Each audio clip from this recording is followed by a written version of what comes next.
오늘 본문은 그 제자들이 예수님께 질문하는 것으로 시작이 됩니다. 오늘 본문 1절을 보면 그때 제자들이 예수께 나와 이르되 천국에서는 누가 크니이까? 천국에서 누가 큰 사람입니까? 라는 질문으로 시작이 되는데요. 이렇게 마태복음에서는 제자들이 예수님께 질문하는 것으로 시작이 되는데 병행 본문인 마가와 누가에서는 오히려 예수님이 그들이 말하는 것들에 대해서 물어보시는 형식으로 이 이야기가 진행이 됩니다. 마가복음에 있는 말씀을 좀 살펴보겠습니다. 마가복음 9장 33절 34절 가버나움에 이르러 집에 계실새 제자들에게 물어 이르시되, 예수님이 물어보시는 것이죠. 너희가 길에서 서로 토론한 것이 무엇이냐 하시되, 그들이 잠잠하니 이는 길에서 서로 누가 크냐 하고 쟁론하였습니다. 예수님의 모든 관심은 십자가에 있어요. 제자들에게도 계속해서 말씀하시는 게 뭐죠? 이제 곧 내가 고난을 받으리라. 사람들에 의해 죽임을 당하고 3일 만에 부활할 것이다. 이 말씀을 계속 말씀하시는데, 그러면서 제자들에게도 그 십자가의 길을 따를 것을 계속해서 권면하시는데, 제자들의 관심은 다른 데 있어요. 아직 천국에 대해서도 분명한 인식이 없어요. 예수님이 앞으로 이 이스라엘의 왕이 되시면 그 왕의 우편 좌편에, 그 왕과 함께하는 가장 높은 자리에 과연 누가 될 것이냐, 여기에만 관심이 있어요. 그러니까 제자들끼리 서로 내가 그 높은 자리에 올라갈 것이다, 자기가 자기를 주장하고 있는 거예요. 누가 크냐? 내가 크다. 이런 결론을 스스로 내리고 있는 겁니다. 그 기준이 하나님께 있지도 않아요. 우리 중에 누가 크겠느냐, 서로 상대적 기준. 내가 너보다 낫다, 늘 이런 식이에요. 지금 제자들은 이런 그 분쟁이 또 언쟁이 있을 만한 그 이유를 예상해 보건대, 제가 지난주에도 잠시 말씀을 드렸지만 시기심이 있어요 지금. 왜냐하면 예수님이 높은 산에 올라가서 변형되셨을 때 3명의 제자만 데리고 갔다고 그랬죠. 베드로, 야고보, 요한. 아마 다른 제자들은 시기했을 거예요. 왜 3명만 데려가셨을까? 여러분, 예수님은 차별하는 게 아닙니다. 3명을 산 위에 데리고 가셨지만 나머지 9명은 어디에 있어요? 산 밑에 있어요. 산 밑에서 일어나는 일들에 대해서 예수님은 잘 아실 거예요. 산 밑에 사명을 9명에게 맡기신 것이죠. 제 생각엔 그게 더 훌륭한 일 같아요. 예수님 변형되신 것을 보는 것보다 더 중요한 책임을 맡기셨는데 제자들은 그것을 능히 감당하지 못했습니다.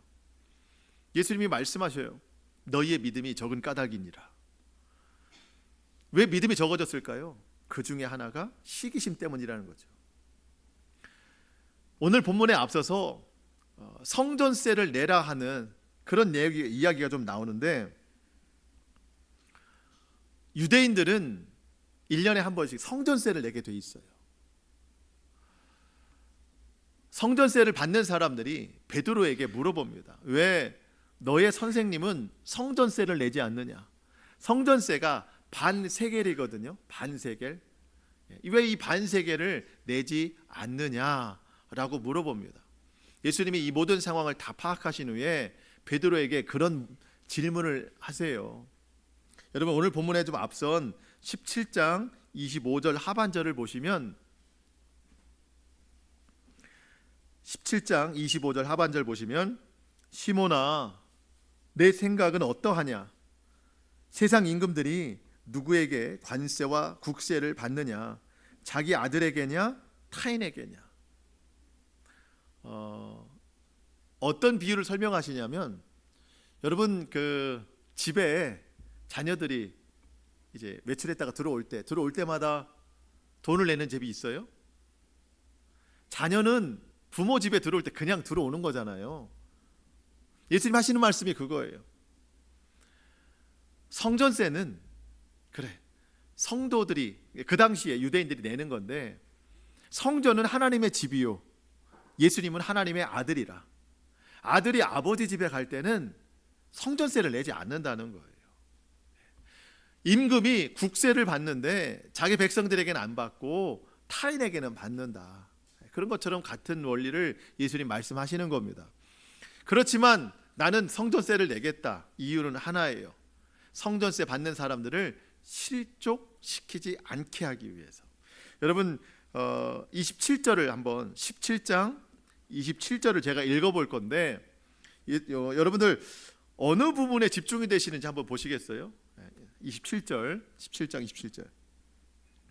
그러나 우리가 그들이 실족하지 않게 하기 위하여 내가 바다에 가서 낚시를 던져 먼저 오르는 고기를 가져 입을 열면 돈 한 세겔을 얻을 것이니 가져다가 나와 너를 위하여 주라 하시니라. 여러분 어디에 좀 집중이 되세요? 저는 딱 볼 때 물고기에서 돈이 나온다는 거예요. 베드로야 지금 가서 낚시를 해봐. 가면 첫 번째로 잡히는 물고기가 있을 거야. 그 물고기 입을 열면 한 세겔이 있어. 성전세가 반 세겔이거든요. 그러니까 베드로야 한 세겔을 물고기 입에서 취해서 가서 너와 나의 성전세를 내라. 저는 와 물고기 입에서 한 세겔이 나온다? 이 부분에 집중이 되더라고요. 여러분 베드로가 실제로 물고기를 잡고 나서 입을 열어보니까 있어요 없어요? 있죠. 얼마나 놀랬겠어요. 자, 이 경험 12명 중에 누구만 한 거예요? 자기만 한 거예요. 3명도 아니에요. 변화산보다 더 놀라운 기적 같아요. 자, 이쯤 되면 누가 가장 큰 자인가 좁혀지지 않나요? 네. 서로 길가에서 쟁론하고 있어요. 내가 제일 큰 사람이 될 것이다. 아니야, 내가 큰 사람이 될 거야. 서로 이야기할 때 베드로가 무슨 말 하겠어요? 너희들 물고기에서 입 한 세겔 받아봤어? 나 그거 받아본 사람이야. 변화산 3명 같지만 이거는 나 혼자 경험한 기적이야. 물 위를 걸어봤어? 몇 발짝 못 갔지만 나는 그거 해본 사람이야. 누가 큰 사람이야? 하지 않았을까요? 그런데 여러분 서로 쟁론했다고 하는 것은요 다른 사람도 할 말이 있다는 거예요 없다는 거예요? 있다는 거죠. 그러니까 성경에 다 기록이 안 됐지만 다른 제자들도 뭔가 특별한 기억이 있다는 거예요. 그러니까 서로 쟁론할 만한 거죠.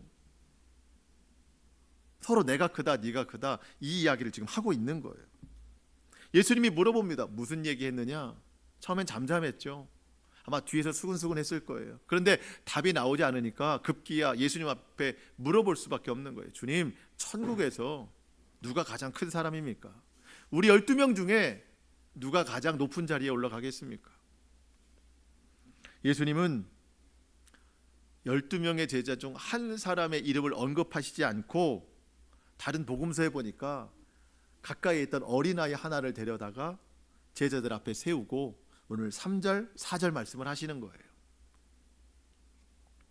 이르시되 진실로 너희에게 이르노니 너희가 돌이켜 어린아이들과 같이 되지 아니하면 결단코 천국에 들어가지 못하리라.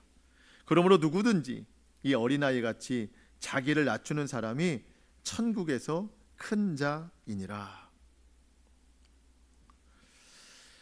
어린아이 같이 되지 아니하면 천국에 못 들어간대요. 물론 천국은 믿음으로 가는 겁니다. 근데 어린아이와 같아야 된다? 이것은 의존성이에요. 하나님만 의존하는 믿음. 여러분 어린아이는 부모를 의존합니다. 순전한 마음으로. 근데 요즘 보면 애들이 더 무서워요. 요즘 초등학생들만 해도 아주 너무 무서운 것 같아요. 근데 여기서 말씀하시는 어린아이는 그 정도 성장한 아이도 아니고 정말 부모의 도움 없이는 뭘 어떻게 할 수 없는 부모만 의존하는 그런 어린아이. 그러한 의존성이 있는 그런 아이처럼 부모만 바라보는 하나님만 바라보는 자가 천국에 합당한 사람이다. 다른 말로 높으신 하나님을 바라보는 겸손한 자가 천국에 합당한 사람이고 그가 천국에서 가장 큰 사람이다. 예수님 이렇게 말씀하시는 거예요. 여러분 겸손한 분이세요? 근데 여러분, 우리가 오늘 분명히 알아야 될 것은 겸손은 사람의 성품이 아니라는 거예요. 저도 이제까지 겸손이 그런 줄 알았어요. 겸손한 사람이 있고 그렇지 못한 사람이 있고. 근데 여러분, 겸손은 나의 성품이 아니고 하나님과의 관계예요. 하나님과의 관계. 어린아이가 엄마 없이 뭘 할 수 있겠어요? 아무것도 못해요. 분명 예수님이 그 앞에 세웠다 하지만 설 수 있는 정도의 아주 어린아이예요. 그냥 그 정도만 할 수 있는, 부모의 힘이 없이는 아무것도 할 수 없는 그런 것처럼 우리도 하나님 앞에 어린아이와 같이 하나님만 의존하는, 그래서 하나님 앞에 낮아지고 겸손한 자 되어야 된다는 거예요. 만약 제자들이 서로 지금 이렇게 언쟁을 펼치고 있는, 쟁론을 하고 있는 이 길가, 여기에서 제자들이 하나님이 함께 계시다, 내가 하나님 앞에 어떤 존재인가를 생각하면 겸손할 수밖에 없어요. 그거 위대하신 하나님에 비추어서 나는 연약한 죄인일 뿐이거든요. 하나님 앞에 낮은 자로 겸손하면 그 마음으로 다른 제자들을 상대할 수 있어야 된다는 거예요. 그런데 하나님과 나의 관계를 생각하지 않고 서로의 관계만 생각하니까 내가 남보다 높은 자라고 생각하는 거예요. 아마 그 중에는 겸손하다고 생각하는 성품이 있었을 수도 있어요. 하지만 그 성품 가지고는 실제적인 겸손을 나타낼 수가 없습니다. 교만한 그런 행동과 말이 나올 뿐입니다. 여러분, 꼭 기억하십시오. 겸손은 사람의 성품이 아니라 하나님과의 관계 속에서 그 하나님 앞에 내가 얼마나 낮은 자인가, 그 마음으로 사람들을 대할 때 나오는 행동이에요. 제자들은 많은 충격이었어요. 어린아이를 데려다 놓고 이 아이와 같아야 천국 간다, 이런 아이와 같아야 낮아지는 자가 하나님 나라에서 큰 자다. 제자들 생각에 그 당시에는 어린아이는 사실 인격체로 보지 않았어요. 사람으로 대하지 않았다는 거예요. 그 당시가 그랬어요. 그래서 뭐 무시해도 되는 존재, 하대해도 되는 존재, 이제 그렇게 생각했던 것이죠. 그런데 예수님 말씀을 듣고 보니까 너무 충격적인 거죠. 아, 이 어린아이와 같아야 된다고? 근데 이 어린아이에 대해서 그동안 너무 무시하고 살았거든요. 여러분, 세상의 기준은 어떻죠? 오늘 제자들과 똑같아요. 누가 크냐? 누가 더 높으냐? 누가 더 많으냐? 누가 더 성공했느냐? 이게 기준이에요. 겉으로 겸손한 척하는 사람들도 분명히 있습니다. 근데 왜 그런 행동을 할까? 더 높은 곳을 향하기 위해서. 여러분, 높아질수록 겸손의 모양을 나타내는 일들도 많이 있습니다. 여러분, 우리가 절대 속으면 안 되는 것이, 내가 남들에게 겸손한 행동을 했다고 해서 그게 진짜 내가 겸손한 사람이 아니라는 거예요. 우리는 자주 교만한 속을 감추기 위해 겸손의 겉옷을 입을 때가 많은 거예요. 진짜 겸손한 사람은 하나님 앞에 낮아진 사람이에요. 요즘에 뉴스에 많이 나오는 기사들, 마음 아프게 하는 기사들이 뭐 어린이집에서 선생님들이 아이를 어떻게 했다, 뭐 조리원에서 뭐 누가 뭐 간호사가 어떻게 했다, 이런 이야기들 많이 나오거든요. 여러분, 그렇게 그 뉴스에 나오는 그분들 막상 아이의 부모에게는 어떻게 했을까요? 잘해주겠다, 사랑하겠다, 얼마나 겸손한 모습이었겠어요. 근데 겉모습은 겸손했지만 막상 그런 상황이 안 되니까 본성이 나오는 거죠. 얼마 전에 아주 짤막한 뭔가 그 기쁨이 될 만한 그 뉴스가 하나 있었는데, 어느 그 산부인과 조리원이었나 봐요. 아이가 미숙아로 태어났어요. 부모 마음이 얼마나 좀 아프겠어요. 인큐베이터 안에 있었고 또 뭐 분유나 우유를 주기 위해서 또 이제 인큐베이터 안에서 꺼내서 간호사가 아이에게 양식을 주고 하는데, 그 간호사가 아이 이름을 부르면서 그렇게 밝게 웃으면서 사랑한다, 축복한다 이랬다는 거예요. 이게 뭐 누가 영상으로 찍는다고 생각 안 하고 아무도 없는 장소에서 그렇게 그 간호사가 행동을 한 거예요. 그거를 누가 우연치 않게 발견해서 찍었던 거예요. 아무도 없는 자리에서. 그래도 그 부모가 나중에 그거를 확인하고 매우 기뻐했다. 그래서 그 부모가 그거를 공론화시킨 거예요. 이런 간호사도 있다. 그 간호사는 아마 그 부모에게 했던 말과 행동에 있어서 다르지 않은 거죠. 정말 사랑하는 마음으로, 축복하는 마음으로 그 일을 감당한 것이죠. 여러분, 이게 겸손이라는 거예요. 겉모습만으로는 그렇게 행동할 수 없는 겁니다. 하나님 앞에 내가 겸손한 모습으로 내 마음이 진정 낮아진 모습일 때 그 모습이 다른 사람에게 행동으로 표출되는 것, 그게 진짜 겸손이라는 거예요.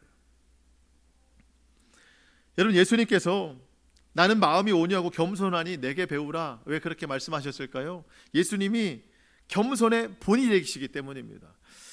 우리가 잘 아는 말씀인데요, 빌립보서 2장 5절로 8절까지 말씀인데 우리가 한번 같이 읽어보도록 하겠습니다. 이게 예수님이세요. 시작.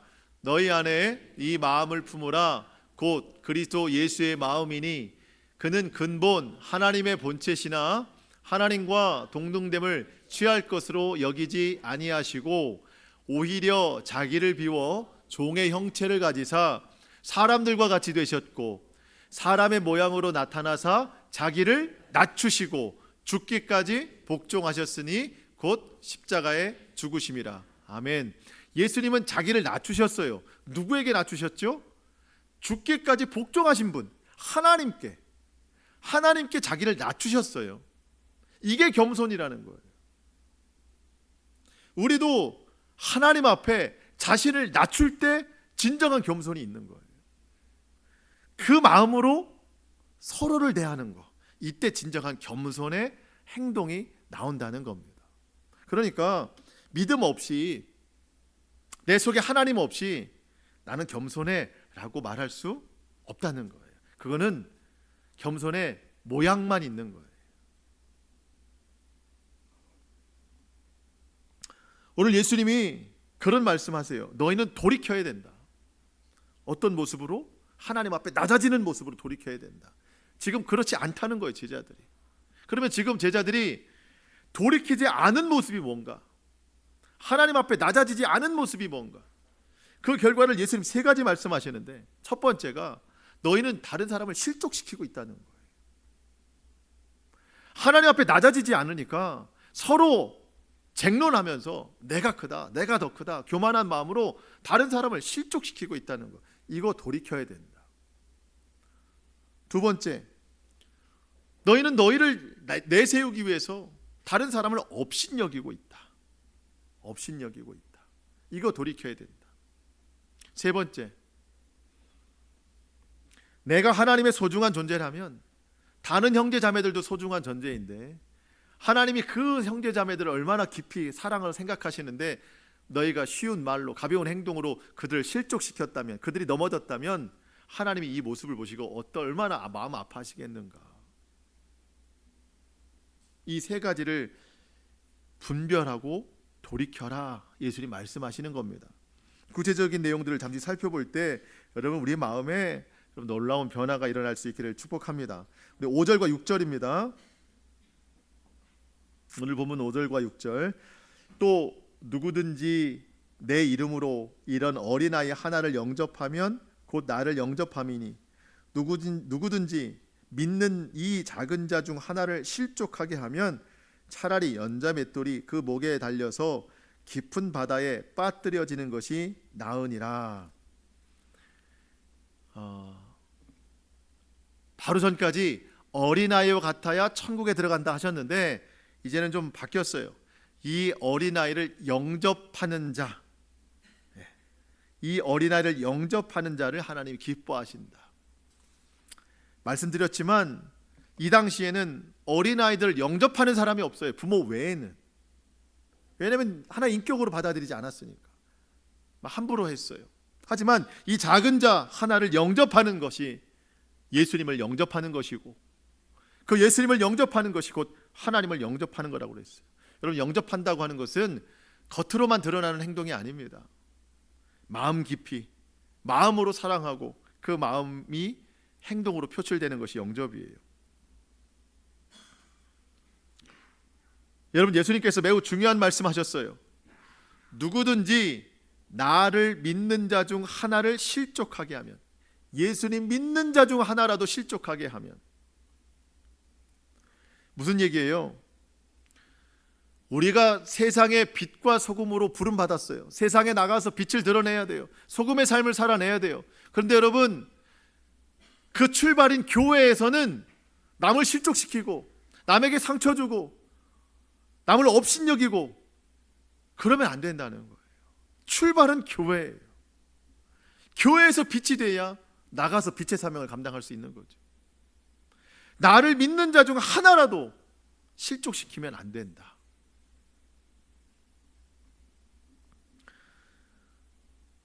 여러분, 교회 공동체 안에서 작은 자 있어요, 없어요? 교회 공동체 안에서 작은 자 있어요, 없어요? 없습니다. 아무도 작은 자 없어요. 다만 스스로가 큰 자라고 생각하는 사람에게는 모두가 작은 자일 뿐이에요. 실족하게 한다? 이건 걸려 넘어진다는 뜻입니다. 예수님이 이 사람을 누구와 비교하시죠? 차라리 연자 맷돌을 목에 달고 깊은 바다에 빠지는 게 낫다 할 정도로 남을 실족시키는 것이 얼마나 큰 교만이고 얼마나 큰 죄인가를 이 비유를 통해서 말씀하시는 거예요. 물론 우리는 믿음으로 구원받습니다. 예수님 믿어야 구원받고 천국 갈 수 있는데, 그래요, 내게 믿음이 있어서 구원받았다고 확신해요. 그런데 함께 신앙생활하는 성도들은 내가 실족시켜요. 상처를 줘요. 업신여겨요. 그러면 과연 이 구원받은 믿음과 업신여기는 이 행동이 맞는 것인가? 이렇게 같을 수 있나요? 그럴 수 없어요. 구원받은 믿음이라면 업신여길 수 있는 행동으로 나타날 수가 없다는 거예요. 이게 잘 우리가 분별할 수 있어야 됩니다. 7절 말씀 한번 보시겠습니다. 오늘 본문 7절. 실족하게 하는 일들이 있음으로 말미암아 세상에 화가 있도다. 실족하게 하는 일이 없을 수는 없으나 실족하게 하는 그 사람에게는 화가 있도다. 여러분, 아담의 범죄 이후에 세상은 의로움을 다 빼앗겨 버렸어요. 불의한 세상이 됐어요. 그래서 사람들은 남보다 자기 자신을 위하면서 살아가요. 그러니까 교만해지죠. 겸손이 없어요. 긍휼이 없어요. 남을 실족하게 하면서 살아가요. 어쩌면 이게 세상에 당연해 보여요. 세상은 혹시 그럴 수 있을지라도 예수님을 믿는 사람들은 잃어버렸던 의의가 회복된 사람들이에요. 실족시켜서는 안 됩니다. 무엇보다 예수님 믿는 사람끼리 그러면 안 된다는 거예요. 세상에서는 서로 내가 더 크다, 내가 더 높다 말할 수 있어요. 세상이니까. 근데 여러분, 예수 믿는 사람 안에서 누가 더 크다, 누가 더 높다, 이게 할 수 있는 게 뭐가 있겠어요? 우리는 그저 하나님 앞에 철저하게 낮아진 사람이고 겸손한 사람일 뿐이에요. 아무것도 내세울 것이 없는 사람이에요. 그 기준에서 보면. 그래서 우리는 겸손을 성품에서 찾지 않고 하나님과의 관계에서 그걸 찾아내서 그저 나는 하나님 앞에 겸손한 자가 되어야 된다. 그 생각을 가지고 살아가는 성도들끼리는 긍휼과 자비의 마음을 품어야 된다는 겁니다. 그래서 교회는 사랑으로 풍성함이 있어야 되는 거예요. 우리가 몇 번 강조된 말씀이 있지만 다시 한번 보겠습니다. 데살로니가 후서 1장 3절 말씀 우리 같이 한번 읽어볼까요? 시작. 형제들아, 우리가 너희를 위하여 항상 하나님께 감사할지니 이것이 당연함은 너희의 믿음이 더욱 자라고 너희가 다 각기 서로 사랑함이 풍성함이니. 아멘. 너희가 다 각기 서로 사랑함이 풍성한 거예요. 어떤 한 사람이 사랑이 풍성한 게 아니라 서로 다 같이 함께 사랑함이 풍성한 교회. 여러분, 이런 비유를 좀 해보고 싶은데요. 예를 들어서 성도가 예를 들어 1000명이 있다. 1000명이 있는 교회예요. 근데 그 중에 사랑이 풍성한 성도가 한 50명이 있다. 그 교회 자랑이에요. 우리 교회는 이렇게 사랑이 풍성한 성도가 있어. 예를 들어서 50명이 있다. 그런 교회와 예를 들어서 성도가 100명이 있어요. 그런데 누구 한 사람 특별하게 사랑이 풍성한 것이 아니라 100명 모두가 서로 사랑함이 풍성한 교회. 어느 교회가 더 능력이 있을까요? 하나님이 어느 교회를 더 기뻐하실까요?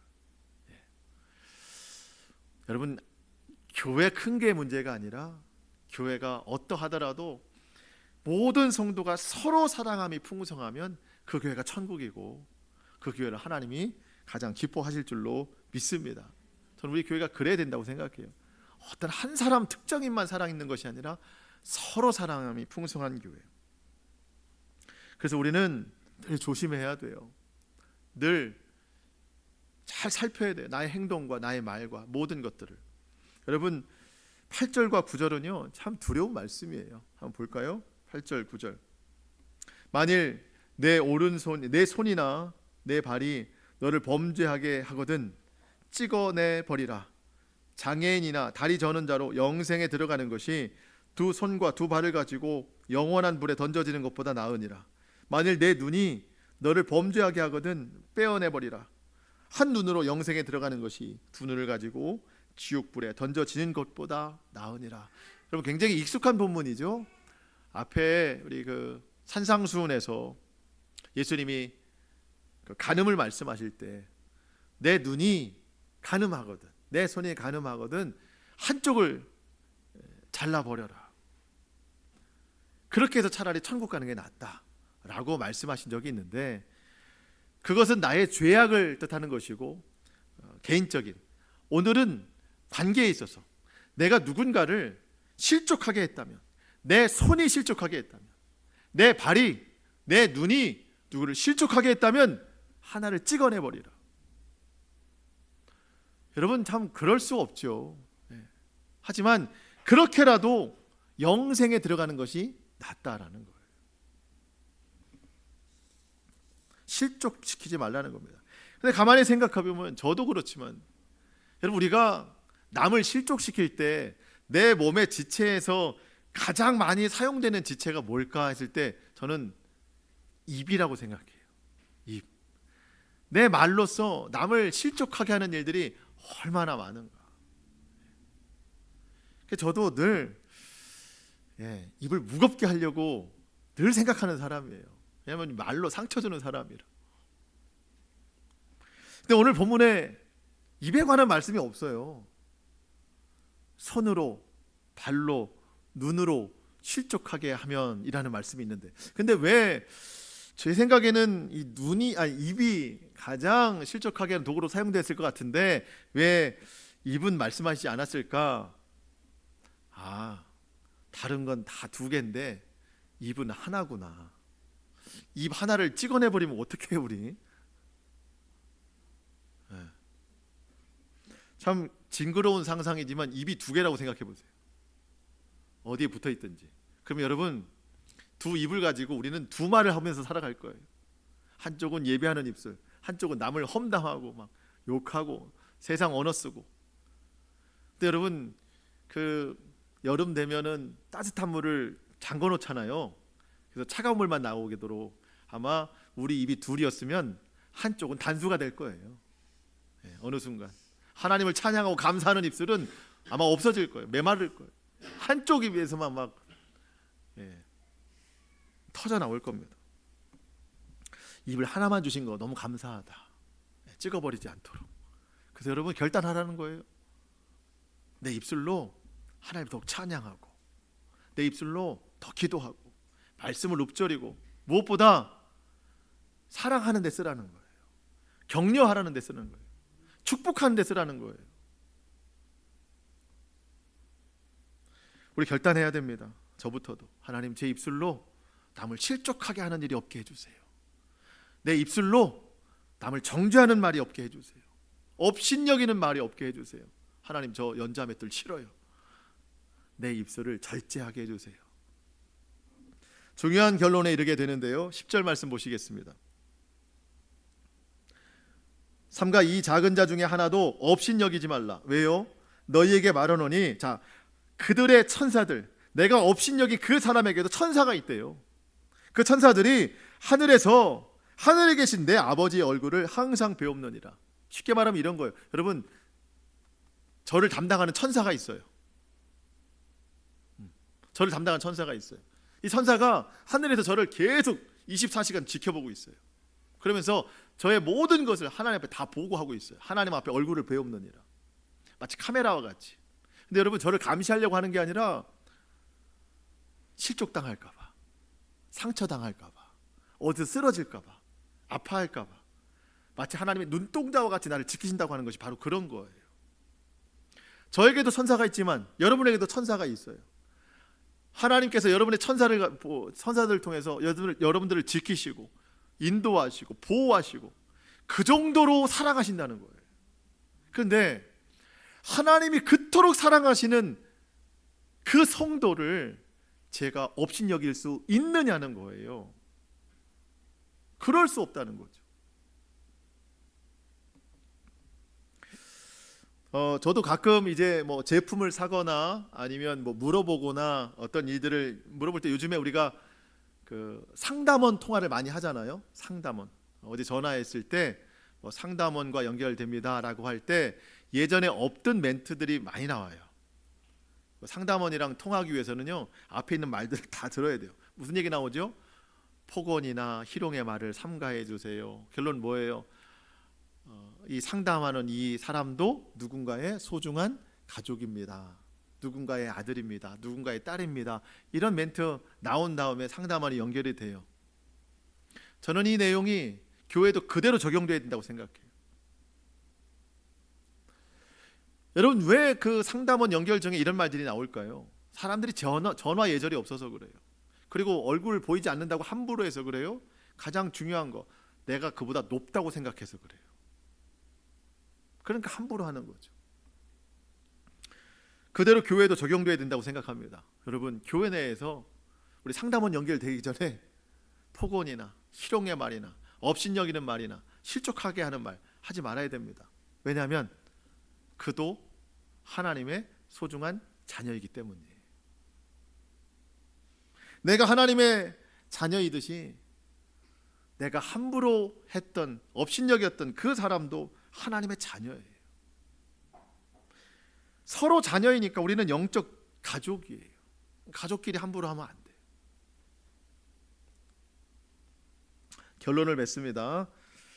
여러분, 12절로 14절을 제가 읽어볼 건데 아주 익숙한 내용이에요. 그런데 약간 달라요. 뭐가 다른지 한번 생각해 보시겠어요? 12절로 14절.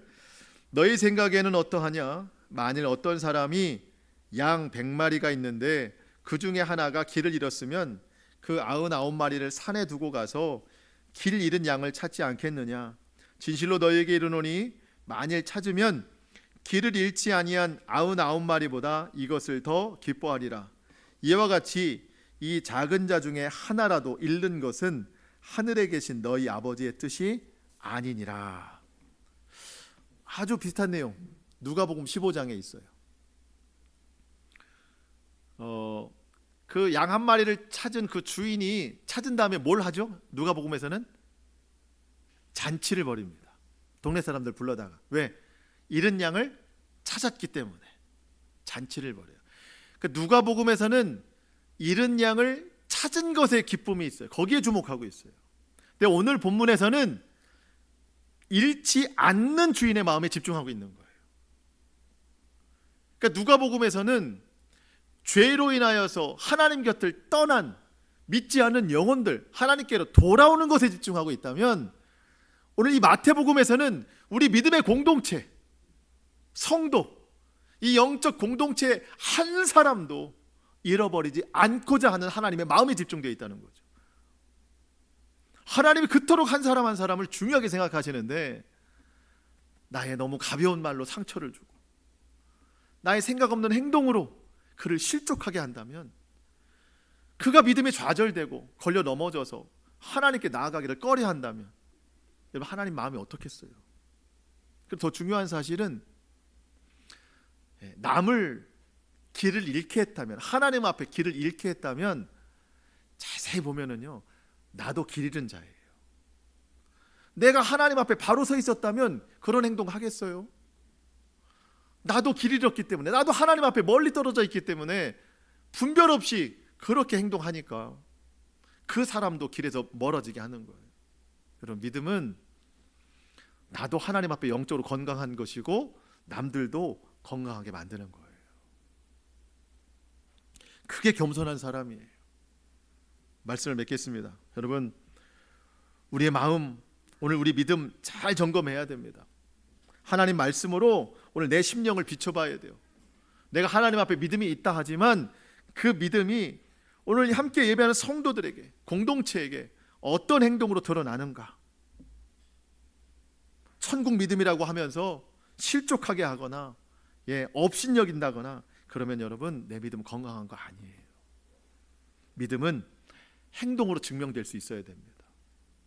오늘 저와 여러분, 예수님의 성품 온유와 겸손을 본받고, 그래서 모든 성도들 가운데 사랑과 섬김과 선행으로 함께 아름다운 공동체 이루어나가는 저와 여러분 될 수 있기를 주님의 이름으로 축복합니다. 아멘. 우리 기도하시겠습니다.